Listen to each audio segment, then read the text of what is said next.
কথাগুলো বলতে বলতে আহির কান্না করে দিল। আহিরকে কান্না করতে দেখে আকাশ ঘাবড়ে যায়। আরে আহির, কান্না করছো কেন? আমি মজা করছিলাম। তুমি কান্না বন্ধ করো বাবু। তুমি কেন বললে আমি তোমাকে ভালোবাসি না? হেঁচকে তুলতে তুলতেই জিজ্ঞেস করলো আহির। আকাশ মুচকে হেসে আহিরকে এক গ্লাস পানি খেতে দিল। পানি খাওয়া শেষ হলে আকাশ আহিরের চোখ মুছে বলল, তাহলে তুমি এখন আমার সাথে আগের মতো কথা বলো না কেন? কোনো কথাও আমাকে বলো না। সব কথা তুমি আরুষিকে বলো, কিন্তু আমাকে কিছুই বলো না। আচ্ছা বাবাই, তুমি রাগ করো না। এবার থেকে আমি তোমাকেও সব বলবো। প্লিজ রাগ করে থেকো না। তুমি আমার সাথে কথা না বললে আমার একদম ভালো লাগে না। এই দেখো, আমি কান ধরেছি। তুমি প্লিজ আমার সাথে কথা বলো। আচ্ছা, রাগ করবো না, তবে একটা শর্তে। কি হলো? আকাশ নিজের গালটা বাড়িয়ে দিল। আহির তাড়াতাড়ি করে আকাশের গালে একটা চুমু দিল। এবার বলো, কথা বলবে আমার সাথে? আমি আমার আহিরের সাথে কি কথা না বলে থাকতে পারি? আকাশ হেসে আহিরকে জড়িয়ে ধরে ঘুমিয়ে পড়ল।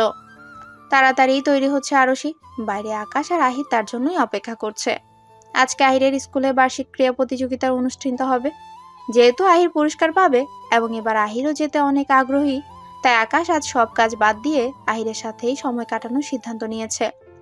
তাদের প্ল্যান ছিল শুধু আহির আর আকাশ যাবে, কিন্তু শেষ মুহূর্তে এসে আহির বলে বসলো আরশিকেও নাকি যেতে হবে। আরশি না করলে আকাশ তাকেই বলল, আরুষি প্লিজ, মানা করবেন না। আহির আজ আপনার জন্য প্রথম কোনো কিছুতে অংশগ্রহণ করেছে এবং বিজয়ী হতে পেরেছে। আপনি গেলে আহিরের ভালো লাগবে এবং আমিও খুশি হব। আকাশের কথা শুনে আরশি আর না করতে পারেনি। তাড়াতাড়ি রেডি হয়ে এসে আরশি বাইরে বেরিয়ে এলো। সরি, আমার জন্য দেরি হয়ে গেল, চলুন। হাতে ঘড়ি লাগাতে লাগাতেই বলল আরশি। আকাশ ঘাড় ঘুরিয়ে আরশির দিকে তাকাতেই কিছুটা সময়ের জন্য থমকে যায়। কালো থ্রি পিস, এক পাশ করে একটা বেনি, মুখে হয়তো ক্রিম মেখেছে, তবে তা খুব একটা বোঝা যাচ্ছে না। সব মিলিয়ে আরশিকে অন্য দিনের তুলনায় একটু বেশি ভালো লাগছে। আহিরের ধাক্কাতে আকাশ আরশি থেকে চোখ সরিয়ে নিল। গাড়িতে আরশি পেছনে বসতে চাইলে আহির তাকে বসতে দিল না। তার কথা তারা সবাই সামনেই বসবে, তাই উপায় না পেয়ে আরশি আহিরকে কোলে নিয়ে সামনের সিটেই বসলো। স্কুল গেটের সামনেই দাঁড়িয়ে আছে আহির আর আরশি। আকাশ গাড়ি পার করতে গিয়েছে। স্কুল আজ সাজানো হয়েছে, তা দেখে আহিরেরও খুব খুশি খুশি লাগছে। সে আগে কখনোই এমন সাজানো স্কুল দেখেনি। কি আহির, খুব খুশি লাগছে? ফেরি আন্টি, খুব খুশি লাগছে। জানো, আমি এর আগে কোনোদিন স্কুলে কোনো অনুষ্ঠানে আসিনি। মন খারাপ করো না আহির, আগে আসেনি সমস্যা নেই, এরপর থেকে স্কুলের সব ফাংশনে তুমি আসবে। সত্যি? সত্যি। চলো এবার ভেতরে যাই আমরা। এর মধ্যে আকাশও চলে এলো। তারা তিনজনই একসাথে ভেতরে প্রবেশ করলো। গেস্টদের জন্য রাখা চেয়ারগুলোতেই বসলো তারা তিনজন। আহির আশেপাশে দেখে এটা ওটা জিজ্ঞেস করছে, আর আকাশ হাসি মুখে তার উত্তর দিচ্ছে। আরশি চুপচাপ বসে আছে, কারণ সে বাবা ছেলের মধ্যে ঢুকতে চায় না। আরে তুমি সেই মেয়েটা না, যে ওই আহির নামের ছেলেটাকে মাঝে মধ্যে স্কুলে দিয়ে যাও? আরশি ঘাড় ঘুরিয়ে দেখলো এটা সেই দিনের মহিলাটা। কেমন আছো তুমি? আজ অনেক দিন পর দেখা তোমার সাথে, তো আজ হঠাৎ এখানে? তা তুমি এখনো ওই ছেলের দেখাশোনা করো নাকি ছেড়ে দিছো? ছেড়ে কেন দেব, আহির তো খুব ভালো ছেলে, আমার ওর সাথে থাকতে ভালোই লাগে। ও আচ্ছা, তো তুমি এখানে কার সাথে এসেছো? আহিরের সাথে। ওর বাবা আহির ফাংশনে এসেছে বুঝি? বাহ, আজ প্রথম দেখলাম তাকে। তা কোথায় সে, দেখতে পাচ্ছি না যে? এই তো আমার পাশেই তো বসে আছে। আরশি একটু পিছিয়ে গিয়ে ইশারায় আহিরকে দেখিয়ে দিল। ওর পাশে ওটা ওর বাবা না? স্যারও এসেছেন আজকে। ভালো, কিন্তু ওর মা কোথায়? উনি আসেননি? আরশি কি বলবে বুঝতে পারছে না, কারণ সে নিজেও আহিরের মা সম্পর্কে কিছুই জানে না। আরশি কিছু বলবে তার আগে মহিলাটা অন্য আরেকজনের স্যারের সাথে কথা বলতে ব্যস্ত হয়ে পড়লো। এই সুযোগে আরশি কথাটা এড়িয়ে গেল। কিছুক্ষণের মধ্যেই অনুষ্ঠান শুরু হয়ে গেল। একে একে ডিসপ্লে, মার্চ, পার্স, খেলা সবই হচ্ছে। এবার অভিভাবকদের খেলার পালা। অনেক অভিভাবকই খেলায় অংশগ্রহণ করেছে। বাবাইও, তুমিও খেলো না? আহির দেখো, এটা তো 3 পায়ে দৌড়, এখানে পার্টনার লাগে, আর আমি তো খেলতে পারি না, তাই আজ না, অন্য দিন। প্লিজ বাবাই খেলো। আর ফেরি আন্টি আসে না, তুমি ফেরি আন্টির সাথে খেলো। ও ফেরি আন্টি, তুমি প্লিজ বাবা এর সাথে খেলো না। দেখো সব আঙ্কেল আন্টিরা খেলেছে, তোমরাও খেলো না। আকাশ আর আরশি অনেকভাবে আহিরকে বোঝানোর চেষ্টা করছে, কিন্তু এখন আহির কিছুতেই বুঝতে চাইছে না। সে মুখ গোমরা করেই বসে আছে। তার একটাই কথা, আহির আর আরশি খেলায় অংশগ্রহণ করবে। অবশেষে আহিরের কাছে হেরে গিয়ে তারা দুজন রাজি হয়ে গেল। এটা শুনে আহির যেন হাতে চাঁদ পেল। আরশি, আকাশ সহ বাকিদের দুটো পা বেঁধে দেওয়া হলো। কিছুক্ষণ পরেই প্রতিযোগিতা শুরু হয়ে গেল। বাকিদের মতো আকাশ আর আরশিও প্রাণপণ চেষ্টা করছে জেতার জন্য।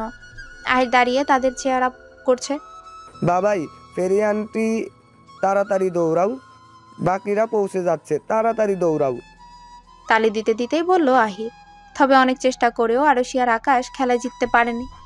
পায়ের বাঁধন খুলে তারা দুজন আহিরের পাশে এসে বসলো। দৌড়ে আমার জান বেরিয়ে গেল। হাঁপাতে হাঁপাতেই বলল আরশি। ঠিক বলেছ, যে দৌড়টাই না দৌড়ালাম আমরা, গলাটাতে পুরো শুকিয়ে গেছে। কিন্তু যাই বলুন স্যার, খেলে কিন্তু মজাই লেগেছে। কি বলো আহির, কি হয়েছে তোমার? এভাবে মুখ গোমড়া করে আছো কেন? তোমরা খেলায় যেতনি কেন? আমার এটা ভালো লাগেনি। মুখটা একটু দুঃখী দুঃখী করেই বলল আহির। আহিরের কথা শুনে আরশি হেসে তার মুখ নিজের দিকে করলো।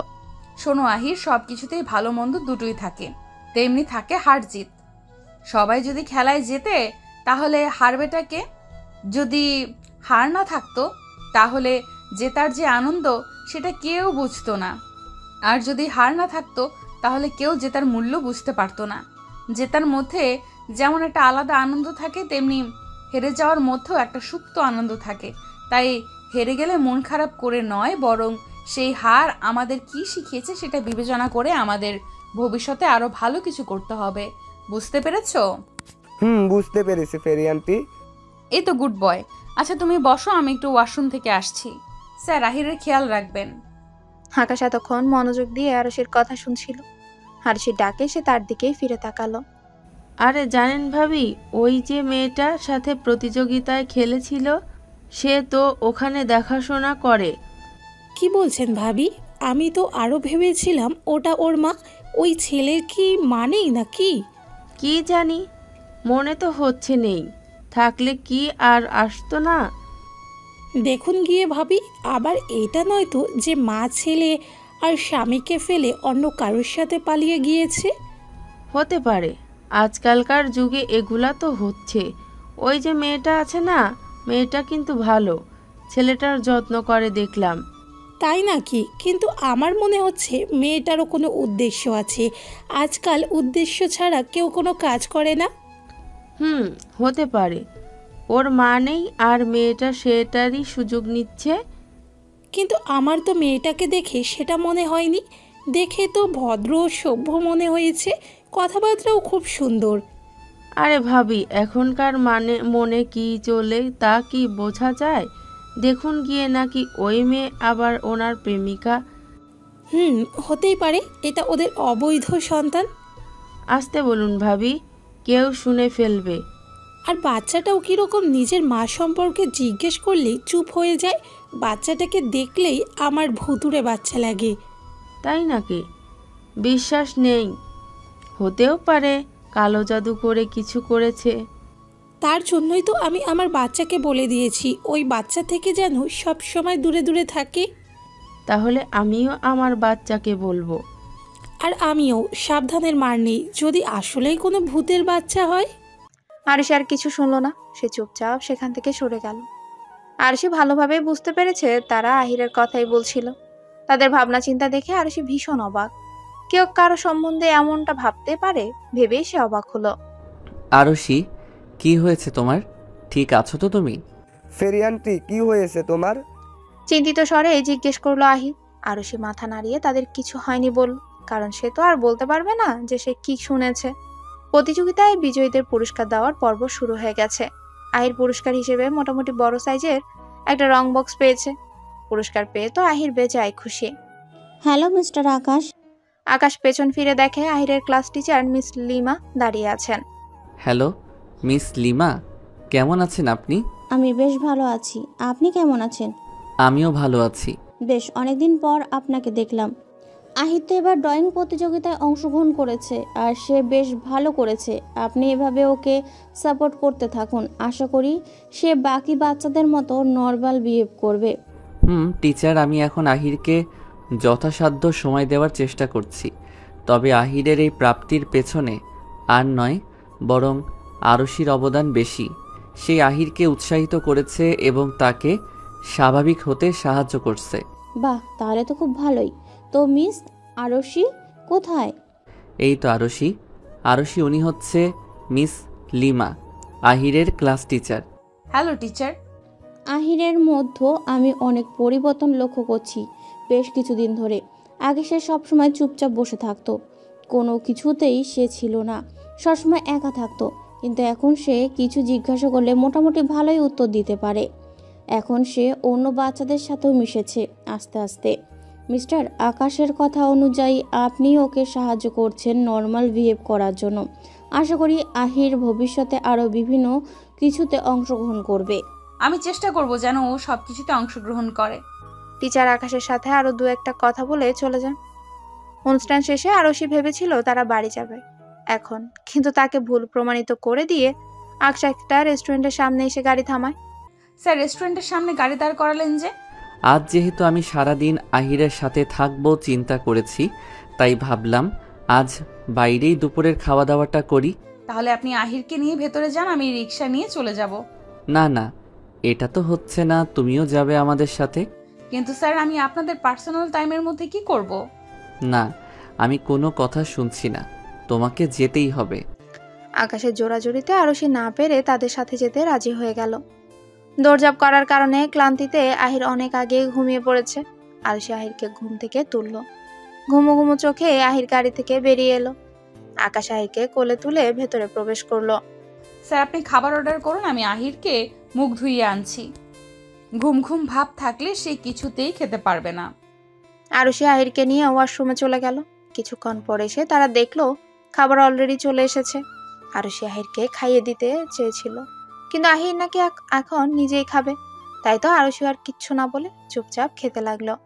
কিছুক্ষণ পর খাবার মাঝে আহির বলে উঠে, বাবাই, ফেরি আন্টি ওনারা কি করেছেন? আহিরের ইশারার দিকে আরশি তাকিয়ে একটা দীর্ঘশ্বাস নিল। সব জায়গায় এদের এত প্রেম কেন বুঝি না। আক্কেল জ্ঞান কিছুই নেই। এরা হয়তো ভুলে যায় তারা পাবলিক প্লেসে আছে নাকি নিজের বাড়িতে। বিড়বিড় করে বলল আরশি। ও কিছু না আহির, তুমি তোমার খাবারটা খাও। হ্যাঁ আহির বাবু, তুমি তাড়াতাড়ি খাবারটা খাও, নয়তো খাবার ঠান্ডা হয়ে যাবে তো। ওই আঙ্কেলটা আন্টিকে খাইয়ে দিচ্ছে কেন? বাবাই, তুমি কেন ফেরি আন্টিকে খাইয়ে দিচ্ছ না? আহিরের কথা শুনে আকাশ ভীষণ খেলো। সে তাড়াতাড়ি পানি খেয়ে নিজেকে স্বাভাবিক করলো। আকাশ বড় বড় নিঃশ্বাস নিতে নিতেই আরশির দিকে তাকালো। আহিরের কথা আর আকাশের তাকানো দেখে আরশি অস্বস্তিতে পড়ে গেল। আহির, আসলে ওই আন্টিটা অসুস্থ তো, তাই ওনাকে খাইয়ে দিচ্ছে। তুমি ওদিকে দেখো না, তুমি তোমার খাবারটা খাও। আরশি আরো কিছু কথা বলে আহিরকে কোনোভাবে বোঝাতে সক্ষম হলো। আরশি এক পলক আকাশের দিকে তাকিয়ে মাথা নিচু করে চুপচাপ খাবার খেতে লাগলো। কলিং বেলের শব্দ শুনে আরশি দরজা খুলতে গেল। আরে অব্র ভাইয়া যে, আজ এতদিন পর, তা কি মনে করে এলেন? আমি কি এই বাসায় আসতে পারি না আপু? বাচ্চাদের মতোই মুখ ফুলিয়ে বলল অভ্র। অভ্রের কথা শুনে আরশি তাড়াতাড়ি বলল, আরে ভাইয়া, আমি সেরকম করে বলিনি। এটা তো আপনার বন্ধুর বাসা, আপনার যখন ইচ্ছে আসতে পারেন। আমি বোঝাতে চেয়েছি যে আপনি এত সহজে এখানে আসেন না, আজ এলেন তাই বললাম। আসলে আমার বাসায় কেউ নেই, মা গিয়েছে আমার এক দুঃসম্পর্কের খালার বাসায় বেড়াতে। তো বাড়িতে তো আমি এখন একা, ভালো লাগছিল না। আমি যখনই বাসায় একা থাকি এই বাসায় চলে আসি। আকাশ আর আহিরের সাথে আমার সময়টা খুব ভালোই কেটে যায়। আরে কথার মাঝে তো আপনাকে ভেতরে আসতে বলতে ভুলেই গেলাম। ভেতরে আসুন ভাইয়া। অভ্র ভেতরে এসে সোফায় বসলো। আরশি রান্নাঘর থেকে অভ্রের জন্য শরবত বানিয়ে নিয়ে এলো। শরবতের গ্লাসটা নিতে নিতেই অভ্র বলল, আপু, আপনি একদম ঠিক জিনিসটাই এনেছেন। আমার এখন এটাই দরকার ছিল। কি গরমটাই না পড়েছে এখন, এতটুকু পথ হেঁটে পুরো গলাটা শুকিয়ে গিয়েছে। আপনাকে দেখেই তা বুঝতে পেরেছিলাম, তাই তো এটা নিয়ে এলাম। হালকা ঠান্ডা পানি দিয়ে বানিয়েছে শিলা আপু, আপনার ভালো লাগবে খেতে। আরশির কাছ থেকে গ্লাসটা নিয়ে কিছুটা শরবত খেয়ে অভ্র প্রশ্ন করলো, আকাশ আর আহির কোথায়? কাউকে দেখছি না। বাড়িতে কেউ নেই নাকি? না, আছে তো সবাই। স্যার আর আহির রুমেই আছে, আপনি বসুন, আমি ডেকে আনছি। আরুষি রুমে ঢুকেই দেখলো আহির ঘুমিয়ে আছে। আরুষি গিয়ে তার গায়ে কাঁথা দিয়ে দিল। আশেপাশে তাকিয়ে আকাশকে কোথাও দেখতে পেল না আরুষি। ওয়াশরুমের দরজা ঠেলে যখন দেখলো দরজা খুলছে না, তখনই বুঝলো আকাশ ওয়াশরুমে। আরুষি কিচ্ছু না বলে চলে আসবে, তখনই আকাশের ফোনটা বেজে উঠল। আরুষি ধরবে কি ধরবে না চিন্তা করতে করতেই ফোনটা কেটে গেল। আরুষি যখন বের হওয়ার জন্য আবারও পা বাড়াবে, তখনই ফোনটা আবারও বেজে উঠল। এবার আরুষি দরজায় নক করে আহিরকে ডাকলো। স্যার, আপনার ফোন বাজছে। থাক, আমি এসে দেখব। ভেতর থেকে উত্তর দিল আকাশ। আরুষি আর কিচ্ছু বলল না। সে চলে যেতে চেয়েও গেল না, কারণ ফোনটা বিরতিহীনভাবে বেজে চলেছে। ফোনের শব্দ শুনে আহির জেগে যাবে, এদিকে আকাশও বের হচ্ছে না। তাই উপায় না পেয়ে আরুষি ফোনটা রিসিভ করলো। রিসিভ করে আরুষি কিছু বলবে, কিন্তু অপর পাশের কথাগুলো শুনে সে থমকে গেল। বাবু, কোথায় ছিলে তুমি? জানো আমি তোমাকে কতগুলো ফোন করেছি। এই, তুমি কি অন্য কোনো মেয়ের সাথে আছো? প্লিজ বাবু, তুমি এরকম করো না। আমি তোমাকে সত্যি খুব ভালোবাসি। মেয়েটার কথা শুনে আরুষি প্রচুর পরিমাণে অবাক হলো। সেই সাথে সে কনফিউজডও যে মেয়েটা আসলে কে এবং তার সাথে আকাশের সম্পর্কই বা কি। সে কি আকাশের স্ত্রী নাকি প্রেমিকা? আর তার থেকেও বড় কথা, সে কি আহিরের মা?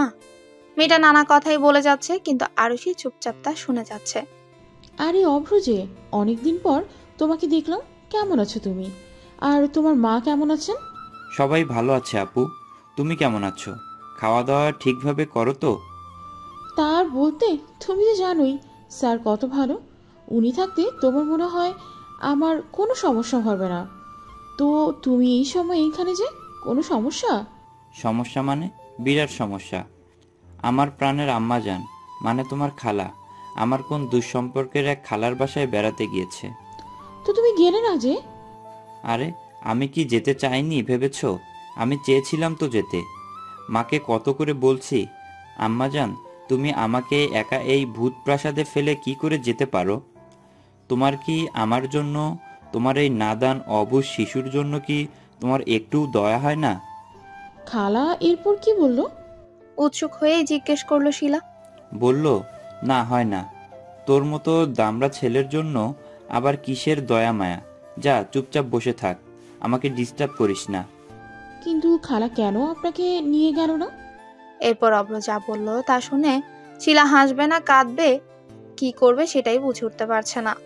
কারণ মায়ের মতে আমি নাকি যেখানেই যাই সেখানেই মেয়ে পটাতে যাই।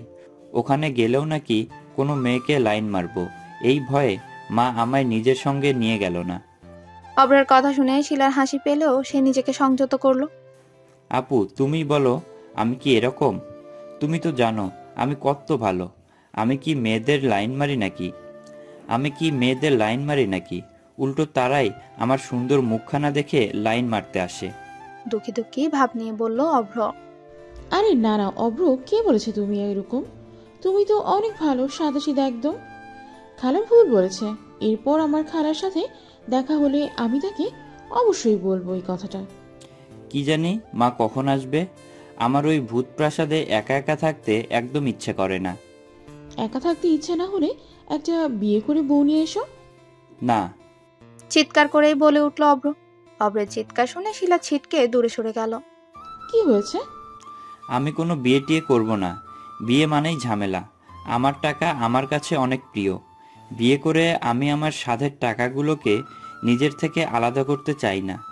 সো নো বিয়ে করা, অনলি মানুষের বিয়ে খাওয়া। আরুষি, হুট করে আকাশের কণ্ঠ শুনে আরুষি কেঁপে উঠল। যে ভয়ে ভয়ে পেছনে তাকালো, কারণ সে আকাশের পারমিশন ছাড়া তার ফোনটা ধরেছে। আরুষি পেছন ফিরে তাকাতে আকাশ ভ্রু উঁচিয়ে তার দিকেই তাকালো।